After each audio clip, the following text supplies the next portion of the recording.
Miranda Wells is a nurse living in a small town. She is about to become a surgical nurse and is buying a new house. Her friend sets her up on a blind date with a man named Kevin. She is very close with her father Mitchell, and she tells him everything about her life. While in dinner with her father, she saves a guy who was choking on the day of the date. While she is still getting ready, Miranda finds someone outside her porch whom she assumes is Kevin and invites him in. She offers him lemonade and goes into her bedroom to finish dressing. When she comes out of her room, she sees he is blocking the door, beginning to feel uneasy. She asks him to leave and come back later for their date. He refuses and walks to the door and locks it. He then attacks and rapes her. "I don't want to hurt you." Okay, later, he is seen running away from the house, as someone else comes to the door and knocks. The door is slightly open and the man Kevin comes and calling out for Miranda. He finds her in the kitchen and calls the police. Miranda is next seen in the hospital, beaten and having a rape kit and photos taken by the police.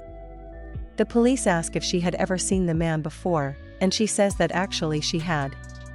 They promptly go and arrest the rapist William Finn. Miranda tries to carry on with her life normally.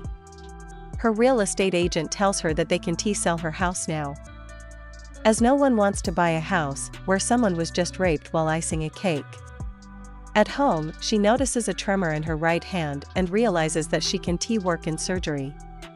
Because of it, she decides to write a letter to William in prison. Miranda's letter to William keeps being returned to send her. She continues to resend the letter and finally receives a response and goes to visit William. "I don't think anybody wants to be me." He apologizes repeatedly for what he did to her, and she begins to visit him regularly. William has also been abusing his cellmate without the knowledge of the officers and is eventually released on parole. Good to you to say that. Meanwhile, Miranda also befriends her father's aggressive dog by feeding him treats. The dog gets sick, stops eating and eventually dies. When he is released, William sends Miranda flowers and makes plans to visit her. When he arrives at her home, she puts him to work, fixing up the porch of her house. They continue to flirt, but she never allows him into her house. When William goes to the hardware store where Mitchell works, Mitchell realizes who he is in charge. Is over to Miranda's house to warn her he is out of prison. When he realizes William has been to the house, they have an argument, need him to fix it. "Okay, that's what I need."